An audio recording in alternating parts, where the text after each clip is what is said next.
Senhor, meus irmãos, vamos abrir a nossa Bíblia no Evangelho de Jesus Cristo, segundo escreveu Mateus. O capítulo é o de número 22 e o versículo, a partir do versículo de número 34. Graças a Deus, né, irmãos, nós temos a oportunidade de aqui estarmos. Evangelho de Jesus Cristo, segundo escreveu Mateus, capítulo 22, versículos 34, a seguir. E os fariseus, ouvindo que ele fizera emudecer os saduceus, reuniram-se no mesmo lugar. E um deles, doutor da lei, interrogou-o para o experimentar, dizendo: Mestre, qual é o grande mandamento na lei? E Jesus disse-lhe: Amarás o Senhor teu Deus de todo o teu coração, de toda a tua alma e de todo o teu pensamento. Este é o primeiro e grande mandamento. E o segundo, semelhante a este, é: amarás o teu próximo como a ti mesmo. Destes dois mandamentos dependem toda a lei e os profetas. Pode sentar, meus irmãos. Nós estamos felizes nessa noite, né, de ver os irmãos na igreja. A igreja está voltando, né? E graças a Deus por isso que a igreja tem voltado, porque nós descobrimos já há muito tempo que o único lugar que nós conseguimos encontrar paz nesse mundo do jeito que está é na igreja. E se aqui estiver bem, a gente consegue levar tudo. Mas se aqui estiver mal, a gente não consegue levar nada. Nada funciona. A nossa vida profissional não funciona, a nossa vida emocional não funciona. Nada funciona quando a nossa vida espiritual não está funcionando. Esse texto, ele mostra um diálogo que antecede, o diálogo que antecede é entre Jesus e os saduceus, que era um partido religioso judeu da época de Cristo, que negava que a lei oral fosse revelação de Deus aos israelitas e que cria que somente a lei escrita era obrigatória para a nação como autoridade divina. Negava a doutrina da ressurreição do corpo, a imortalidade da alma, a existência de espíritos e anjos e a predestinação divina. Jesus tinha acabado de ter uma discussão com esses saduceus, homens conhecedores da lei também, a respeito da ressurreição, porque eles não conseguem entender. E eles falam para Jesus e contam uma história para Jesus a respeito de um homem que era casado, faleceu, e assim foi até chegar um ponto que Jesus falou para ele: não, mas na ressurreição dos mortos as coisas não são desse jeito, porque lá eles não casam, são como que anjos. Não existe isso, isso é para esse reino. O assunto é a ressurreição. Jesus corrige o entendimento errôneo deles e os coloca no devido lugar, de onde eles talvez, quando eu estava pensando nesse texto aqui, de onde eles nunca deveriam ter saído, no lugar dos mudos. Porque quando Jesus explica para eles a respeito da ressurreição, do que é, eles ficam mudos. Se não, vejamos, capítulo 22, versículo 23 a seguir, diz assim: olha, no mesmo dia chegaram junto dele os saduceus, que dizem não haver ressurreição, e o interrogaram, dizendo: Mestre, Moisés disse: se morrer alguém não tendo filhos, casará o seu irmão com a mulher dele e suscitará descendência a seu irmão. Ora, houve entre nós 7 irmãos, e o primeiro, tendo casado, morreu, e não tendo descendência, deixou sua mulher e seu irmão a seu irmão. Da mesma sorte o segundo, o terceiro, até o 7º. Por fim, depois de todos, morreu também a mulher. Portanto, na ressurreição, de qual destes 7 será a mulher, visto que todos a possuíram? Jesus, porém, respondendo, disse-lhe: errais, não conhecendo as Escrituras nem o poder de Deus. Porque na ressurreição nem se casam, nem são dados em casamento, mas serão como os anjos de Deus do céu. E acerca da ressurreição dos mortos, não tendes lido o que Deus vos declarou, dizendo: eu sou o Deus de Abraão, Deus de Isaque, o Deus de Jacó. Ora, Deus não é Deus dos mortos, mas dos vivos. E as turbas, ouvindo isso, ficaram maravilhados da sua doutrina. Jesus emudeceu o primeiro grupo de religiosos, e no mesmo tempo que ele emudece o primeiro grupo de religiosos, agora ele desperta a atenção de outros religiosos. Agora, Quando os fariseus ouvem Jesus emudecendo os saduceus, se apresentam diante de Jesus e falam assim: e os fariseus, ouvindo que ele fizera emudecer os saduceus, reuniram-se no mesmo lugar, e um deles, doutor da lei, interrogou-o para o experimentar, dizendo: mestre, qual é o grande mandamento da lei? Jesus havia acabado de dar uma aula de teologia pura para os saduceus, mostrando para eles assim: a vida não é isso aqui que vocês estão pensando. Há uma ressurreição, e na ressurreição nada funciona como aqui. Os fariseus olham, vê que Jesus deixou os saduceus mudos, tentam Jesus, colocam Jesus à prova, e fazem para ele a seguinte pergunta. Reconhecendo em primeiro lugar que Jesus é um mestre, eles perguntam: qual é o grande mandamento da lei? Nós sabemos que os fariseus, eles eram membros de uma seita, que se iniciou possivelmente após o exílio. Além dos livros do Antigo Testamento, os fariseus reconheciam na tradição oral um padrão de vida e fé. Procuravam reconhecimento e méritos através da observância externa dos ritos, formas de piedade, tal como lavagens cerimoniais, jejuns, orações públicas, esmolas. Era um grupo que enfrentava Jesus. Era um grupo que de vez em sempre se colocava diante de Jesus para interrogá-lo, já sabendo a resposta. Eram religiosos, comparativamente negligentes da genuína piedade, orgulhavam-se das suas obras. Graças te dou, Senhor, porque eu não sou como esse publicano, porque eu dou o dízimo, eu oro, eu falo com Deus. Agora esse publicano, isso aí, qual o valor que ele tem? Mas a Bíblia diz que nessa parábola Jesus fala assim: qual dos dois vocês acham que saiu justificado? Porque o publicano batia no peito e dizia: misericórdia, pecador. Ele mal conseguia levantar o seu rosto e olhar para os céus. Ele batia no seu peito num sinal de arrependimento. Mas fariseu não. Fariseus, eles mantinham de forma persistente a fé na existência de anjos bons e maus, na vinda do Messias. Eles estavam falando com o Messias, mas não acreditavam que Jesus era o Messias. E tinham esperança de que os mortos, após uma experiência preliminar de recompensa ou penalidade no Hades, seriam novamente chamados à vida por ele, seriam recompensados, cada um de acordo com as suas obras individuais. Diz um historiador chamado Flávio Josefo que na época de Jesus eles eram mais ou menos cerca de 6.000.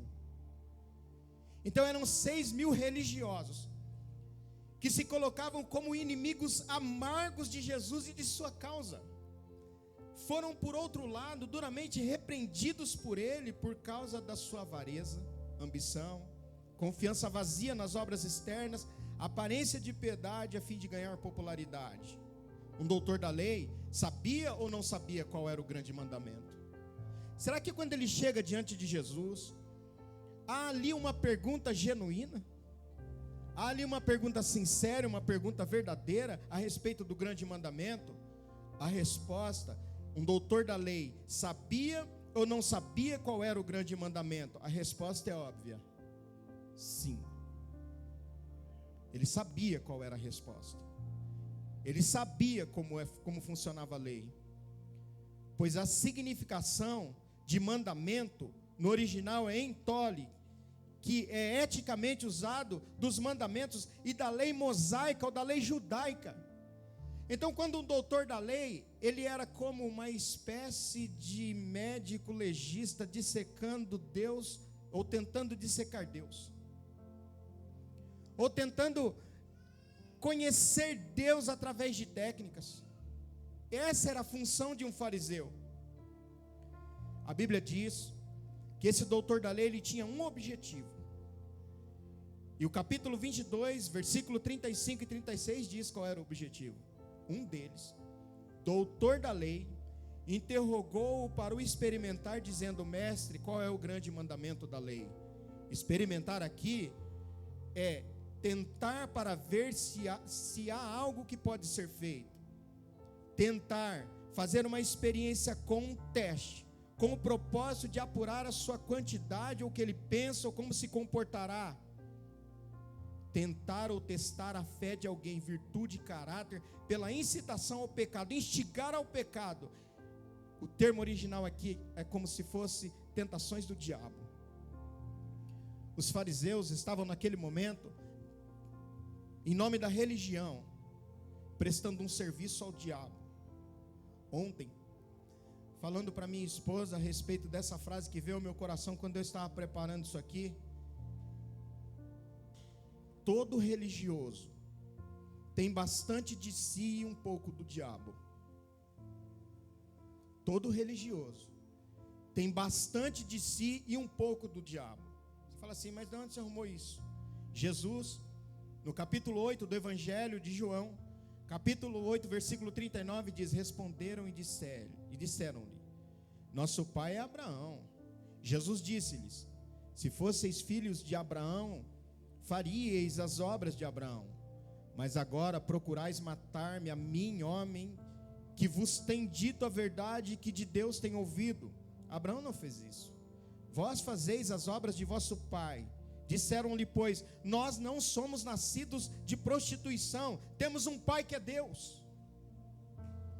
Disse-lhe, pois, Jesus: se Deus fosse o vosso pai, certamente me amaríeis, pois que eu saí e vim de Deus, não vim de mim mesmo, mas Ele me enviou.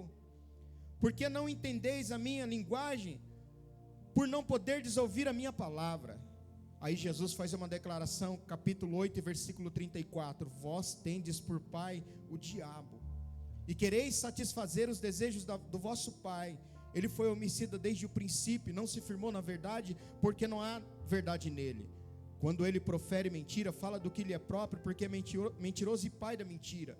Mas porque vos digo a verdade, não me credes? Quem dentre vós convence do pecado? E se vos digo a verdade, por que não credes? Jesus diz: quem é de Deus, escuta as palavras de Deus. Por isso vós não os escutais, porque não sois de Deus. Jesus agora mostra aos fariseus quem eles são. Jesus os coloca no devido lugar e mostra para eles que eles não passam de filhos do diabo. Irmãos, olha, a gente não consegue muitas vezes parar e entender isso aqui. Como que pode alguém que trata com a lei de Deus e com as coisas de Deus e conhece a palavra de Deus e teoricamente sabe tudo sobre Deus, é um filho do diabo? Como que pode alguém que orava 3 vezes ao dia, que se colocava numa praça pública e orava em voz alta? A Bíblia diz que eles carregavam largos filactérios, ou seja, partes do Antigo Testamento e da lei nas suas vestes. E todo lugar que eles passavam, que eles chegavam, ali vai um fariseu. Aquele homem é um religioso, ele conhece tudo de Deus, ele é um perito. Tudo que vocês perguntarem para ele, ele sabe. Jesus olha para eles e fala o seguinte: olha, sabe quem é o pai de vocês? Vocês não são de Deus. Porque se vocês fossem de Deus, vocês escutavam a palavra de Deus, ou as palavras de Deus. Irmãos, isso causa medo. Isso causa medo. Porque eles se transformam em peritos da lei e sabem tudo sobre Deus, mas eles não conhecem a Deus. Uma coisa é eu saber tudo sobre Deus, outra coisa é conhecer a Deus. Tem um escritor que diz assim: prazer em Deus é a saúde da sua alma. Essa é a chave da adoração aceitável. Deus não está satisfeito, nem nós somos renovados por uma obediência repleta de tarefas, mas isenta de prazer. Deus não quer empregados. Baxter está dizendo assim: Deus não quer empregados, Deus quer servos. Deus não quer adoradores por costume, Deus quer adoradores em espírito e em verdade. Deus não quer alguém que cumpra mandamentos, Deus quer Ele. Deus não quer alguém que saiba tudo sobre teologia e as palavras no original. Deus quer alguém que se coloque diante dEle e se derrame e diz: eu preciso do Senhor, eu preciso deitar no seu colo. Portanto, O que Jesus está mostrando realmente ao lembrá-los o grande. Grande aqui, no sentido original, é mega. Mega. Lembra quando fala assim, é mega promoção, você fala assim, está tudo baratinho. Porque é mega, porque é grande. Quando Jesus está falando a respeito do mega mandamento, ou do grande mandamento, Jesus fala para eles qual é o grande mandamento então. Jesus diz assim, olha, o primeiro é o seguinte, e nós vamos ficar só nesse hoje. Amarás o Senhor teu Deus de todo o teu coração, e de toda a tua alma, e de todo o teu pensamento. Jesus está mostrando que existem 3 esferas da vida humana que precisam de muita atenção. Ele acende uma luz amarela dizendo para eles assim, olha, vocês devem amar a Deus sobre todas as coisas, de todo o teu coração, de toda a tua alma e de todo o teu entendimento. Para a gente continuar, onde que Deus está na sua vida nessa noite? Ou de alguns anos para cá? Qual é o lugar que Deus ocupa na minha vida? Deus, eu amo, acima de tudo, de todo o meu coração, de toda a minha alma, de todo o meu pensamento. Nós vamos chegar lá. Tem um homem que chama Calvino, ele fala assim, que o coração humano é uma fábrica de ídolos. Bastou que aqueles doutores da lei conhecessem tudo sobre Deus, que eles passaram a não adorar a Deus, mas as coisas que eles conheciam sobre Deus. Eles passaram a conhecer as coisas sobre Deus e adorar as coisas sobre Deus. Eles se esqueceram do Deus das coisas. Portanto, um recado de pronto que fica para nós aqui nessa noite como introdução é: Deus, Ele exige todo o coração, toda a alma e todo o pensamento. Significa que Deus não quer parte do Celso aqui. Deus não quer parte de você aqui nessa noite. Ele quer você inteiro, integralmente. Raciocinemos juntos se nós não somos uma fábrica de ídolos. Se às vezes com o passar do tempo a gente não vai formando ídolos na nossa vida. Se você prega mal, fica decepcionado se cobrando. Se prega bem, já se acha o melhor pregador do mundo. Ainda mais se alguém massagear o meu ego e dizer assim: você prega muito, você prega mais que todo mundo. Se alguém me critica, quase morro. Mas se recebo um elogio, quase morro. Mas agora de excesso de ego. Você é muito mais acessível que qualquer líder. Você tem conselhos melhores. Se não atendemos às expectativas amorosas, nos tornamos depressivos. Se recebe uma declaração de amor, sobe as nuvens. O que tudo isso tem em comum? O eu.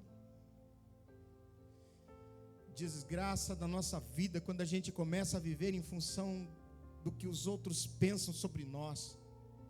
E a gente começa para ser aceito. Isso é coisa às vezes de adolescente que quer ser aceito num grupo e ele precisa se transfigurar de outra pessoa. Hoje eu ouvi uma frase de um pastor José Gonçalves. Ele estava dizendo que esse pastor disse no encontro de pastor para pastor, ele disse assim: olha, que o que te define não é o seu passado, mas a sua origem. Porque o seu passado te remete ao ventre da tua mãe, a tua origem se remete a Deus, que nos criou, que pensou sobre nós, que teve um plano no seu coração e disse assim: eu vou fazer com que nasça o Celso, e ele vai ser uma herança para os seus pais. Preste atenção nessa noite. O que me define não é o meu passado, mas minha origem, porque o teu passado te remete ao ventre da sua mãe, a tua origem te remete à mente e ao coração de Deus. E quando a gente começa a entender isso, eu saio. E aí eu começo a pensar assim: se me elogiarem, amém. Se não me elogiarem, amém. Se baterem palma para mim e disserem para mim que eu sou bom, amém. Mas se me escracharem, amém. porque a minha identidade está em Deus, e Deus acima de tudo. Enquanto eu e você vivermos de expectativas boas ou ruins dos outros, seremos inconstantes. Mas nosso amado mostra a quem devemos endereçar todo o amor. Amarás o Senhor teu Deus. Irmãos, isso é muito sério. Às vezes, as pessoas colocam toda a expectativa no seu casamento. O seu casamento termina. E ele fez o batismo do seu filho há um tempo atrás. E hoje ele repostou o batismo. Eu o conheço. E ele disse assim: filho, essa é a recordação do seu batismo. Eu tive a honra de te batizar. Você faz muita falta. Todos os dias eu choro por você. Esse homem está firme e está suportando passar por tudo isso, porque ele colocou Deus acima do seu filho. Se você colocar Deus acima do teu carro, você pode batê-lo. Se você colocar Deus acima da sua mãe e do seu pai, você irá perdê-los. Se você colocar Deus acima da sua beleza, chegará um dia que ela vai embora. Mas se você colocar Deus acima de tudo, Ele estará no dia do velório do seu pai te consolando.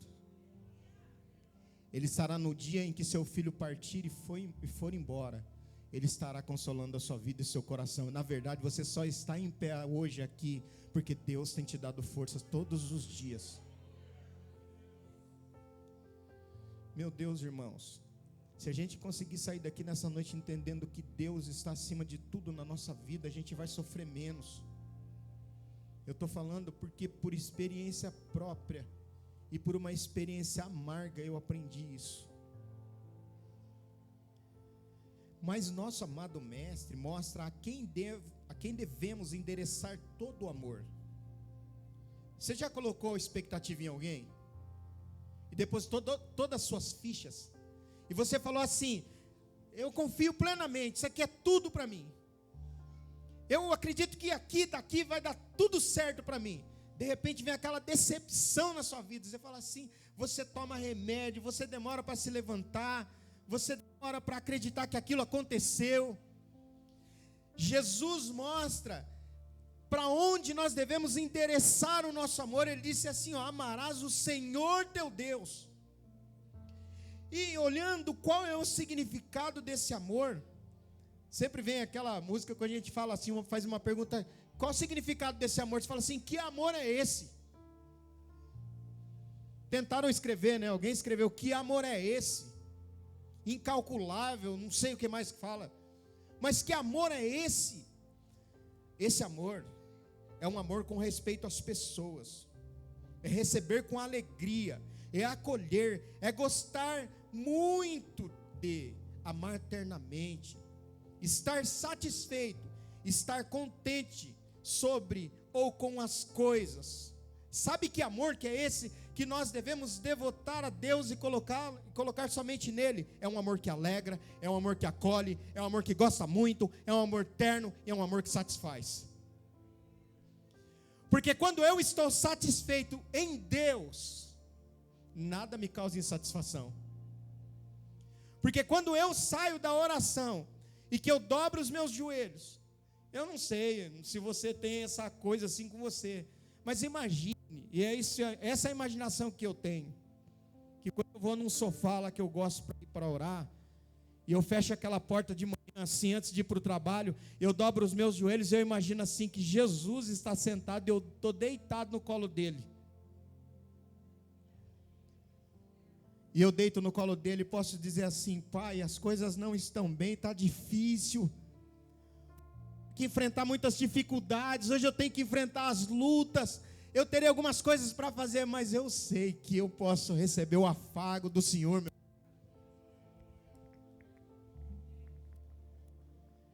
convicção e a certeza de que nós temos um Pai que nele nós nos alegramos, nós somos acolhidos, nós gostamos dele, nós temos um terno amor por ele e nós estamos satisfeitos nele.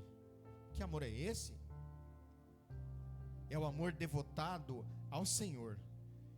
E aqui quando fala ao Senhor, irmãos, o significado é aquele a quem uma pessoa ou coisa pertence, sobre o qual ele tem o poder de decisão. É o mestre e Senhor. Você pertence a quem?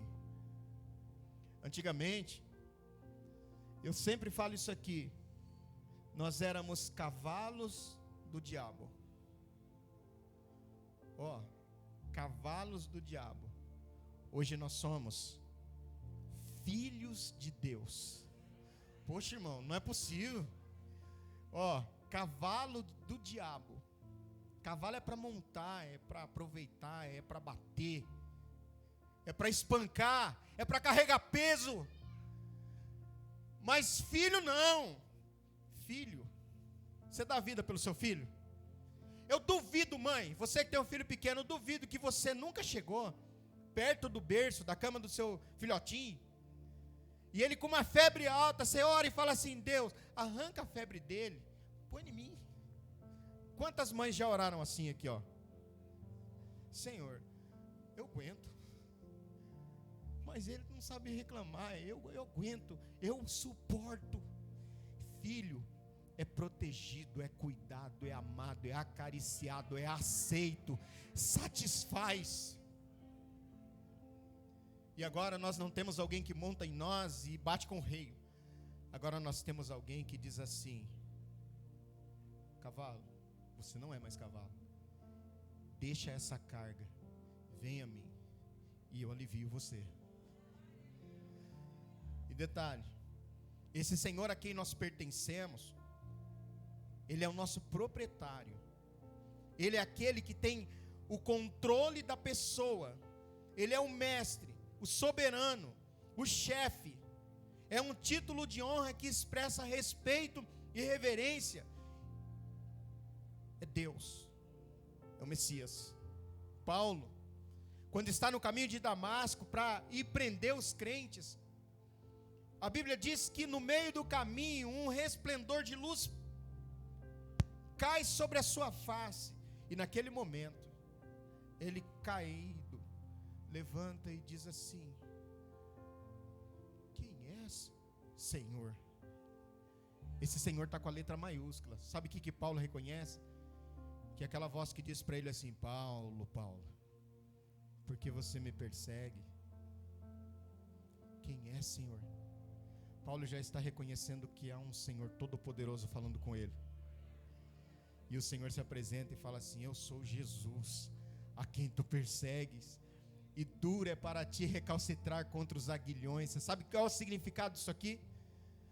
O significado disso aqui é o seguinte: aguilhão era uma madeira com ferro pontiagudo, que usava para tocar o boi. Todas as vezes que o boi tentava parar, o aguilhão ia lá e fisgava o boi. Jesus estava dizendo para Paulo assim: voltar atrás nunca mais, porque quando você tentar voltar atrás, o aguilhão vai te pegar. Sabe o que eu entendo e o que nós entendemos nessa noite? Que nós temos um Pai que às vezes vai usar da dor para nos levar até Ele, mas que nós vamos. Que vai doer, que a gente... Porque, irmãos, fala a verdade, eu sei que é gostoso a gente fazer uma oração dentro de um restaurante, comendo um monte de coisa gostosa, e a gente fazer aquela oração num churrasco em família, e a gente agradecer a Deus e pula na piscina e faz não sei o que, brinca, e dá risada e joga sei lá o que. Não joga, tá bom, não joga então. Mas quando nós mais sentimos a presença de Deus, eu sempre digo isso aqui para os irmãos: quem não enterrou papai e mamãe não sabe o que é isso, mas quem já enterrou papai e mamãe sabe o que eu estou falando. Quando você pega na alça do caixão do teu pai ou da tua mãe, coloca lá assim, você fala assim: foi-se minha esperança. Mas o Espírito Santo vem e te envolve, rapaz, você sente uma paz e você fala assim: não, isso de Diazepam não dá, isso é a presença do meu pai aqui junto comigo, cuidando de mim.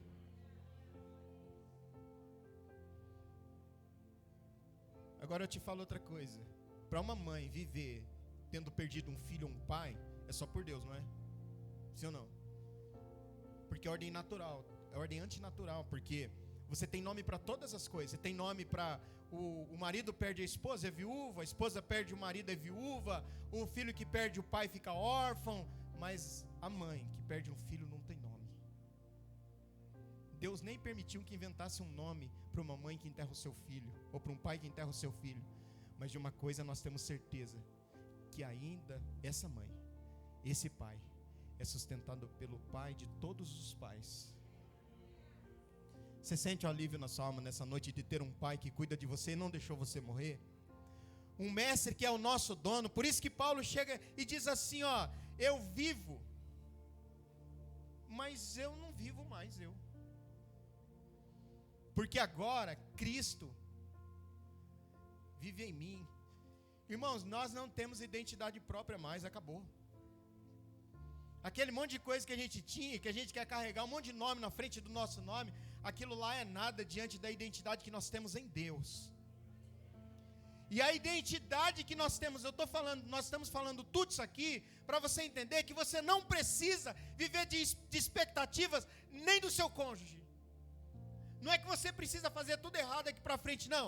É que o que ele fala, o que ela fala, o que o seu namorado fala, o que sua namorada fala, o que o seu patrão fala, o que sua patroa fala, não define quem você é, porque o que você é, quem definiu foi Deus.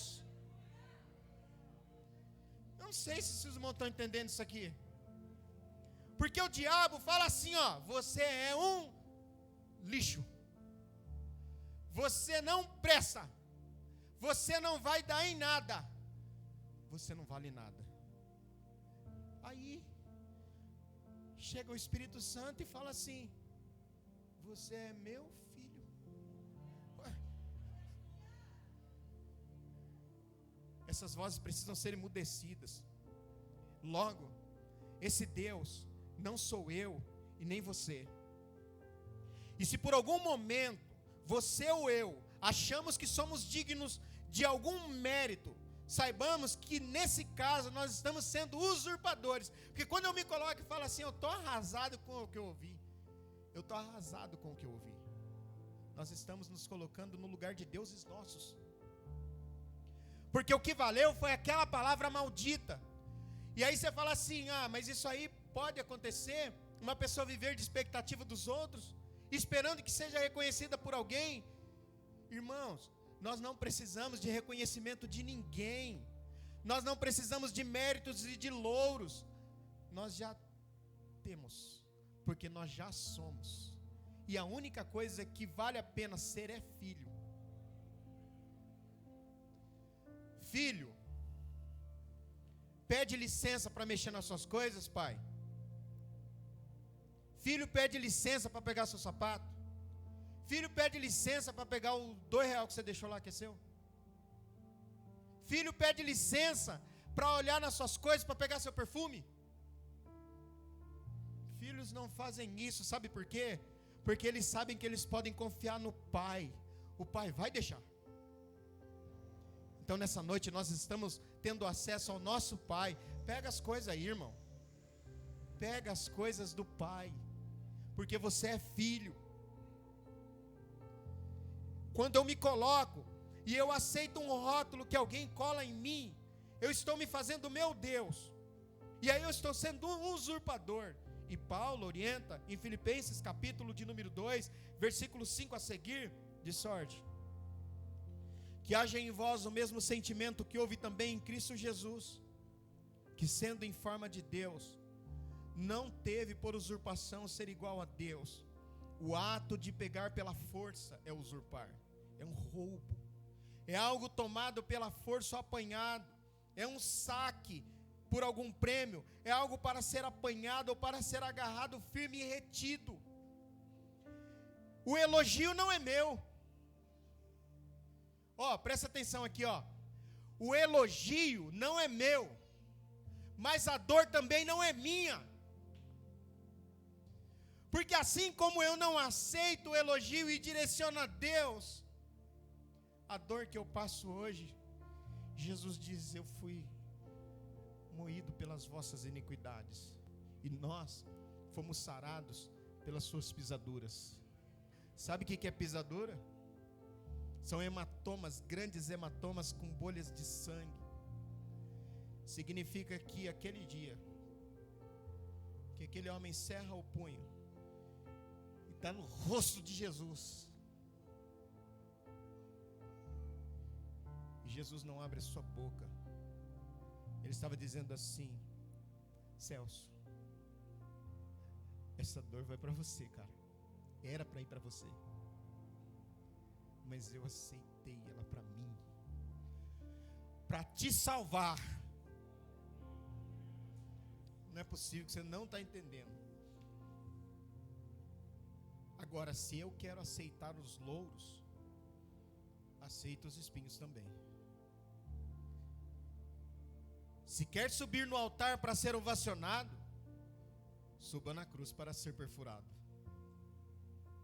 Se eu quero nessa noite subir aqui no púlpito e achar que você é digno de alguma palma, de algum louro, se eu quero usar o louro, que é aquela coroa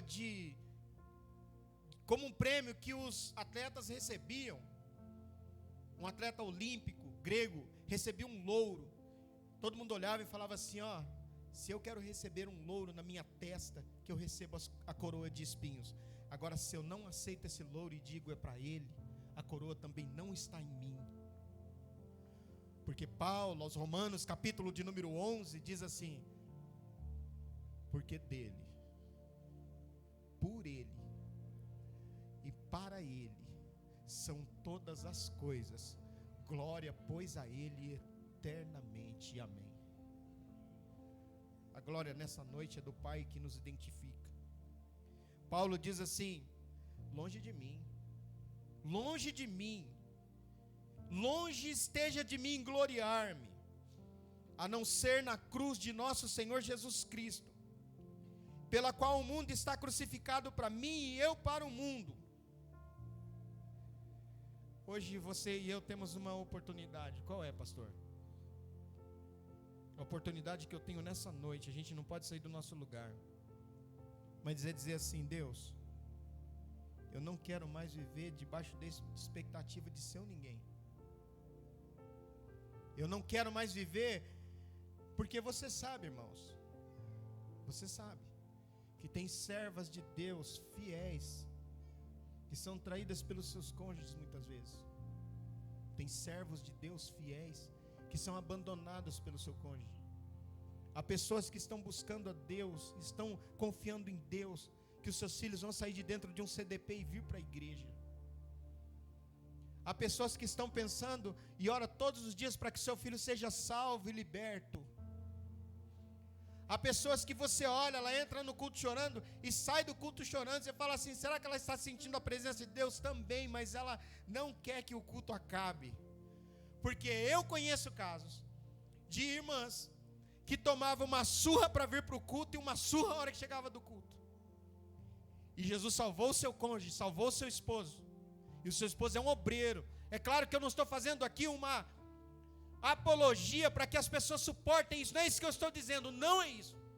O que eu estou dizendo é que a minha identidade e quem eu sou não está de forma alguma sujeita à opinião do outro. Porque pouco vale o que o outro acha que eu sou. Porque eu sei quem eu sou. Porque Jesus me mostrou quem eu sou. E a minha identidade não é mais Celso Ricardo Pereira Ferreira. A minha identidade é um novo nome que receberei. Mas por enquanto, eu sou chamado de filho. A cruz de Cristo sempre será ofensiva para o homem natural. Um homem chamado Charles Spurgeon disse assim, que a cruz é o último argumento de Deus. Quando a gente olha as nossas circunstâncias, eu vi esses dias um filme, e o filme chama Prova de Fogo, e o pai está dando uma instrução para o filho, e fala para ele que ele tem que amar a esposa dele, que ele tem que renunciar, e ele fala assim: pai, eu já estou cansado. Ele era um rapaz que desprezava Jesus. Ele fala assim: pai, eu estou cansado, o senhor não entende como que é uma pessoa ser todos os dias rejeitada, todos os dias colocada de lado, todos os dias esquecido. O pai encosta na cruz e fala assim: eu sei. Ele entende o recado e fala assim: pai, não vale. Ele falou: vale, filho, porque é isso que você tem feito todos os dias com Jesus. A cruz, a velha cruz, você consegue enxergar ela hoje? A cruz é o último argumento de Deus. Eu olho, Celso, para a cruz hoje vazia. Alguns olham e falam assim: não é o Filho de Deus, podia salvar-se a si mesmo. Outros olham e falam assim. Mas nós não. Nós olhamos para a velha cruz de frente de nós e fizemos assim, ó.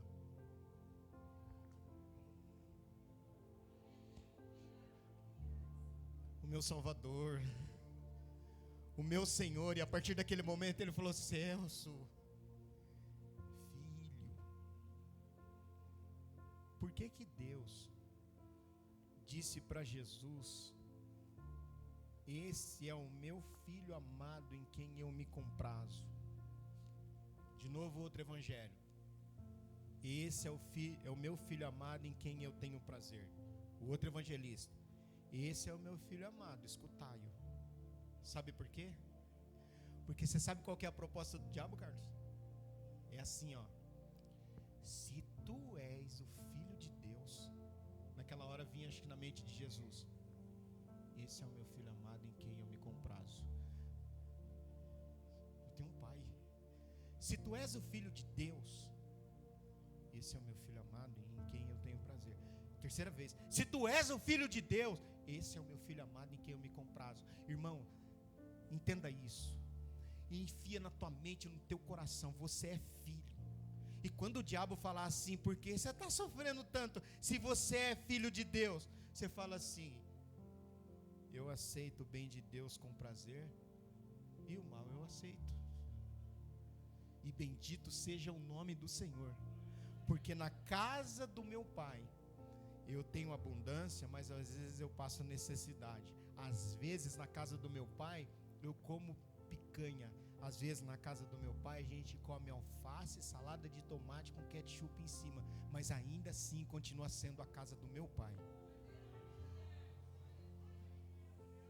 Só um filho ingrato para não reconhecer. E aí, é por isso que ele fala assim: olha, como nós devemos praticar o amor a Deus? Como? De todo o coração, de toda a alma e de todo o teu pensamento. Irmãos, ó, ele está fazendo uma totalidade do nosso ser devotado a Deus. Eu pergunto no 5º ano, dando aula para eles, eu falo para eles assim: criançada, numa aula lá, quantos amigos vocês têm? Um fala assim: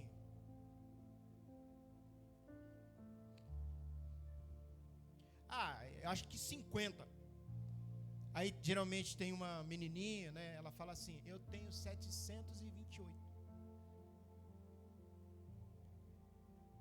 Tem uns que falam assim: eu já perdi a conta. Tem um monte. Eu falo para eles: peraí. Agora eu vou definir para vocês o que é amigo e o que é colega. Aí uns falam assim: então eu tenho 2. E tem uns mais assim que falam assim: eu não tenho nenhum. Não tem amigo não. Eles ainda não sabem o que eu e você, que já passou dos 40, sabemos. Sabe o que? Que é aquela história que a mãe falava lá atrás, Carlos. Amigo você conta na mão. Às vezes não dá para contar, nem na mão. Às vezes você não tem um amigo de verdade. Mas eu quero te dizer nessa noite que o único amigo que nunca falha, e que a gente, prestando ou não, fazendo certo ou errado, se apresentando ou não se apresentando, adorando de verdade ou adorando de mentira, orando de verdade ou orando de mentira, aproveitando que todo mundo fechou o olho para orar, para olhar para o ventilador. Esse único amigo que nós temos e que nos receberá um dia é Jesus. Esse não falha. E Ele exige de nós coração, Ele exige de nós mente, e Ele exige de nós pensamento. Aí você fala assim, qual o significado de coração? Coração é o centro da circulação do nosso sangue. Por isso, ele é considerado o assento da vida física, é cardia. Por isso que você vai no cardiologista. Denota o centro de toda a vida física e espiritual. O lugar da vida espiritual. É o lugar dos pensamentos, das paixões, dos desejos, da vontade, do caráter. Por isso que alguém disse assim, ó, de tudo que você deve guardar, guarda o seu. Irmão, ó, preste atenção numa coisa. Eu citei um exemplo aqui, num dia que eu estava pregando aqui, eu disse assim, não tente pegar uma caixa e colocar todas as coisas dentro e depois falar assim, agora tem um lugar para Deus na caixa da minha vida. Não, primeiro Deus e depois eu vou colocando as outras coisas. Entenda uma coisa, quando eu permito que Deus seja o dono do meu coração, eu não entrego ele para qualquer um. Porque quando Deus não é o dono do meu coração, eu falo assim, ó, tô a chave. Quem quiser abrir, abre, entra. E se quiser ferir, fere. E se você não estiver preparado para isso? E se você começar a ser traído? E se você começar a ser, muitas vezes, escrachado? Muitas vezes, sofrendo ingratidão? Não. Quando o meu coração, ele é entregue totalmente a Deus, ele se torna seletivo, porque o amor de Deus já o preencheu. Você pode lembrar da mulher do capítulo 4 do Evangelho de João. Quantos braços aquela mulher dormiu? 5, era o 6º. Teve 5, aquele também não era. Jesus fala assim, se você conhecesse e soubesse a água que eu tenho para dar para você, esse negócio acabaria, você nunca mais vinha nesse poço. Ele fala assim, eu quero. Quando Jesus serve água para ela, ela entra na cidade de Samaria e fala assim, eu tenho ouvido um homem que ele é demais. Ele falou tudo o que eu tenho feito. Ele entrou na minha vida. E agora eu não preciso mais dormir de braços em braços, de braços em braços, de traição em traição. Agora eu tenho um dono que entrou na minha vida e serviu a mim uma água e satisfez a minha alma. Enquanto o homem não passa por dificuldades com o seu coração, provavelmente não sairá das dificuldades com Deus. Quando que a gente percebe que nem todo mundo vai bater nas nossas costas e realmente está falando parabéns para você? Quando que você vai aprender que há pessoas que olham para sua família e ao invés de bater palmas e sentir alegria porque sua família está bem, sente raiva? Quantas pessoas olham para casamentos que estão sendo colocados no eixo de novo e dizem assim, depois que errou um monte, agora vai querer reatar esse casamento? Vai sim. Vai sim, sabe por quê? Porque não importa aquilo que nós fizemos, a partir do momento que nós cremos em Jesus. A Bíblia diz assim, que se alguém está em Cristo, nova criatura é, as coisas velhas se passaram e tudo se fez novo. Deus é um Deus de restauração, de restituição, de provisão e de cuidado. E Ele pode, e Ele faz. Às vezes nós passamos por dificuldades em nossos corações, para sair das dificuldades com Deus. Mas Ele fala ainda assim, ó, de toda a alma. A alma é a força vital que anima o corpo, que dá vida ao corpo. É o lugar dos sentimentos, é o lugar das afeições, das aversões, na medida em que é constituída por Deus, pelo uso correto da ajuda oferecida por Deus, pode alcançar seu mais alto fim, a eterna, segura bem-aventurança.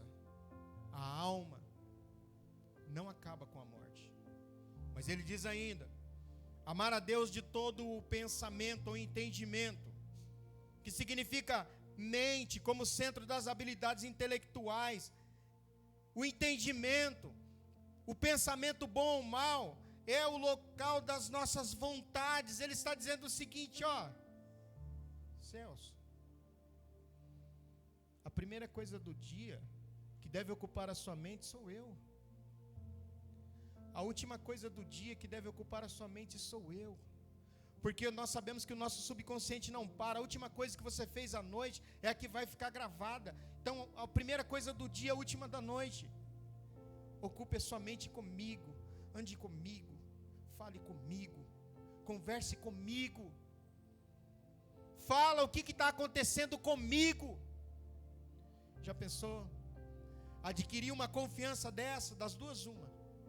Ou temos um Deus soberano e um homem independente, ou temos um Deus dependente e um homem soberano. As duas não dá. Ou temos um Deus soberano e nós miseráveis dependentes. Quando Deus diz assim que vai nos abençoar, você sabe qual o significado da palavra abençoar?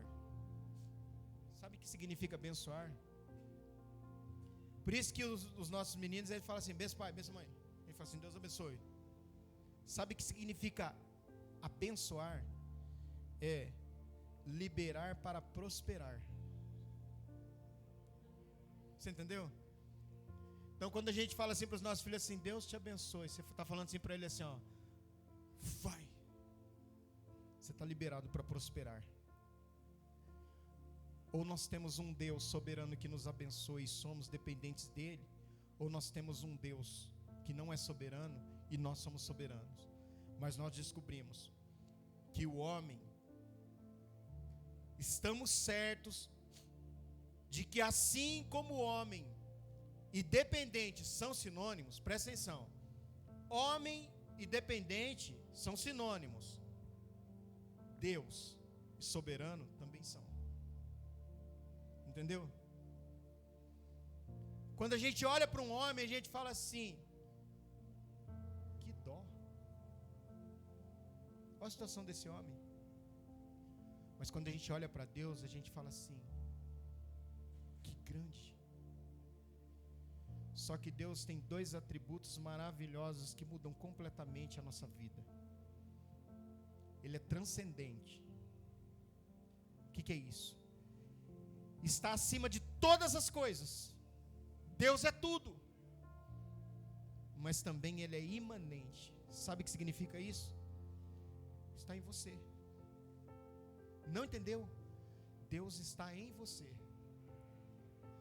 Como que pode um Deus tão grande habitar dentro de uma pessoa como nós?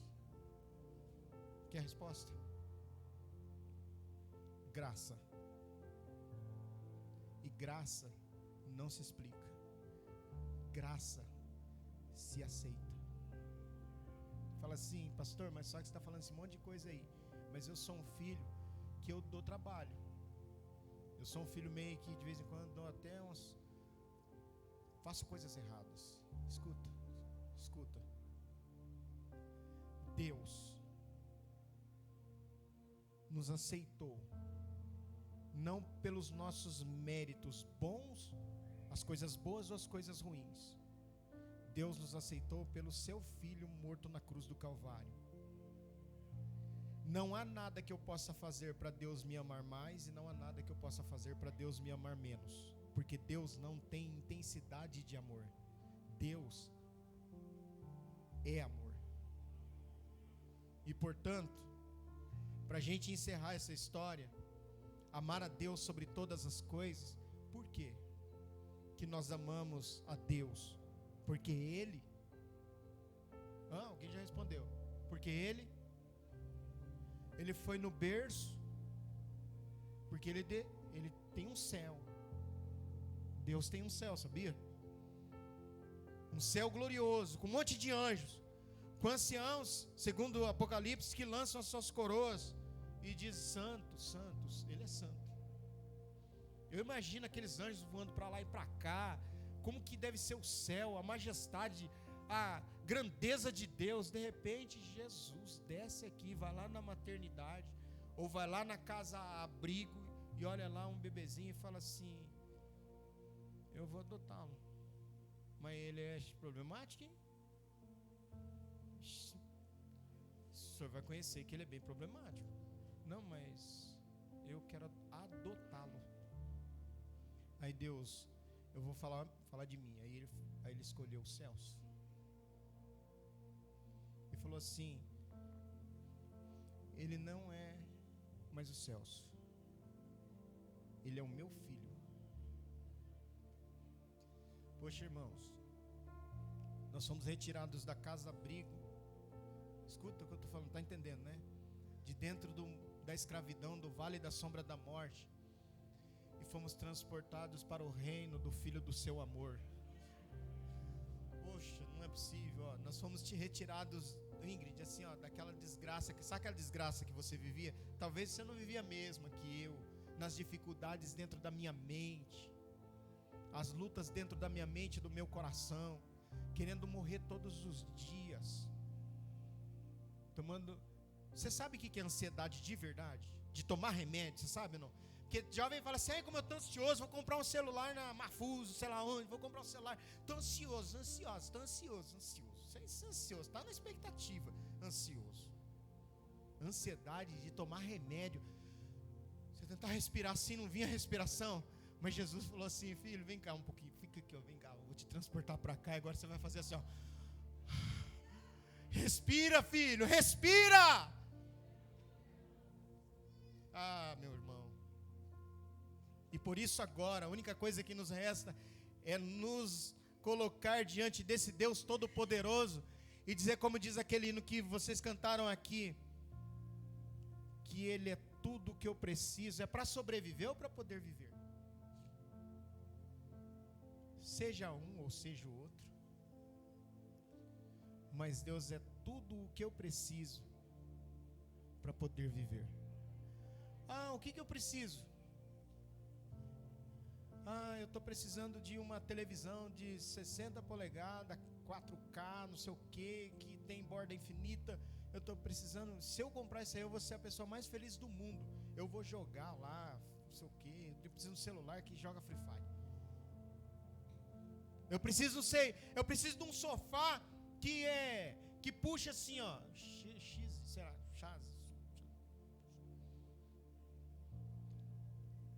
para eu deitar assim, quando eu chegar cansado do serviço assim, que eu vou ser feliz.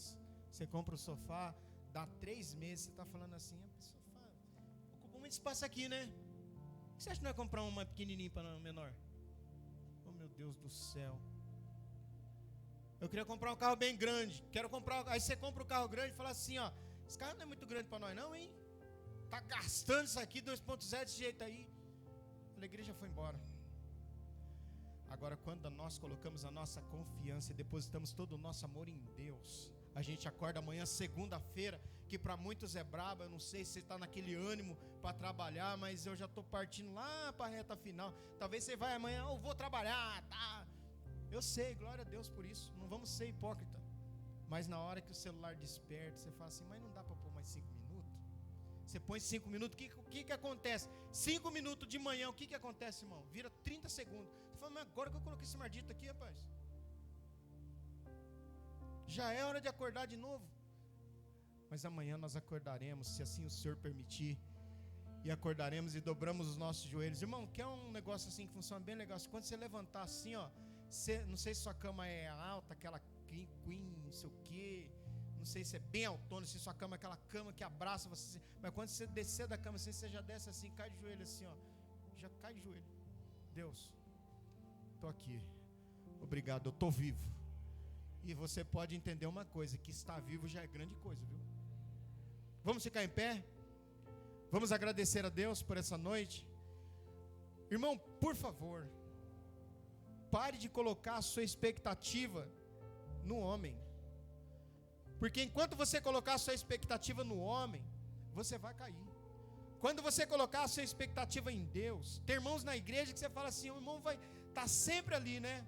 Hoje ainda, a gente estava falando de uma irmã daqui, que é sempre a irmã está aqui. Você fala assim: meu Deus, né? As lutas vêm, a igreja enfraquece, vai gente embora, a igreja passa pelo vento. Você vê a irmã sempre ali, Irmã Wanda, a senhora viu, nós estávamos falando da senhora. A gente fala, eu e minha esposa falando assim, mas você vê, irmã Wanda, que família abençoada, né? Você vê a situação passa, vê as dificuldades, vê um barulho, daqui a pouco não vem barulho, vem não sei o quê. Os irmãos estão sempre, ele chega, dobra o joelho, busca a Deus, fala, canta o hino da harpa, irmã Wanda vem, canta o hino da harpa. É Deus ou não é, irmã Wanda? É Deus. Se tiver que imitar alguém, vamos imitar sim. Não imitar aquele que fica, vai, não vai, imita aquele que, vamos lá, vamos indo, vamos gente, vamos. A situação, veio um pastor agora que é um homem de fogo, hein? Vem na igreja, veio um pastor agora que não é muito de fogo, mas vem na igreja. Vocês têm isso aí, mas diz que tem. Porque nós estamos olhando, e a irmã Wanda, eu tenho certeza, o Antônio, que ele, sua família está olhando para quem? Para Jesus. Entrou alguém na frente. Não, estou olhando para Jesus. Quando a gente olha para Jesus, a gente não olha para mais nada. Vamos orar. Nosso Deus e nosso Pai, no nome de Jesus, nós agradecemos ao Senhor Deus Todo-Poderoso, pelo favor do Senhor sobre cada um de nós, pela graça do Senhor sobre as nossas vidas. Agradecemos, meu Deus, ao Senhor, porque até aqui o Senhor tem sustentado as nossas vidas e nos ajudado. Pai, que nós possamos, cada um de nós nessa noite, aprendermos que devemos amar o Senhor de todo o nosso coração, de todo o nosso entendimento, com todas as nossas forças, com tudo que somos, que na verdade só somos porque o Senhor nos fez ser. Pai, em nome de Jesus, que tenhamos uma noite abençoada, uma semana abençoada, debaixo das mãos cheias de provisão do Senhor, que é o nosso Pai. Guarda o teu povo, guarda a tua igreja, Senhor. Esse é o nosso pedido, em nome de Jesus. Amém e amém, Jesus. Irmãos, nós vamos orar. Como que é o nome, Alex?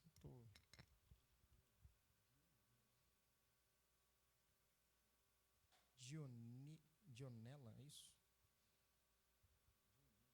Tá. Pai, em nome de Jesus, estende as mãos poderosas do Senhor sobre essa vida. Meu Deus, guarda debaixo das potentes mãos do Senhor. Nós não sabemos a dificuldade, o problema, mas o Senhor sabe de todas as coisas. O Senhor a conhece, meu Deus, no mais profundo. Pai Todo-Poderoso, entra com provisão, com proteção, com cura e libertação, em nome de Jesus. Amém. Primeiro, a bênção sacerdotal. O Senhor te abençoe e te guarde. O Senhor faça resplandecer o seu rosto sobre ti e tenha misericórdia de ti. O Senhor sobre ti levante o seu rosto e te dê a paz. Que o amor de Deus, a graça do nosso Senhor e Salvador Jesus Cristo, a comunhão e a consolação do amado e querido Espírito Santo, seja com toda a igreja, hoje e sempre, todos digam, excelente semana em nome de Jesus. A Thaís, vamos fazer uma oração pela Thaís? Thaís, vem cá rapidinho então, vamos lá orar pela sua vida, vem cá. Regiane, abraça a Thaís ali, vamos orar. Cadê a Tainá? Vem cá, Tainá, com a sua irmã, cadê? Onde está a Tainá? Vem aqui, abraça ela, vamos orar. Estenda suas mãos para cá, nosso Deus e Pai, em nome de Jesus, estende as mãos poderosas do Senhor sobre a vida de tua filha, guardando, protegendo, dando livramento, meu Pai. Nós te pedimos que todos os dias as mãos poderosas do Senhor estejam sobre ela, em nome de Jesus. Amém. Deus abençoe a todos, excelente semana.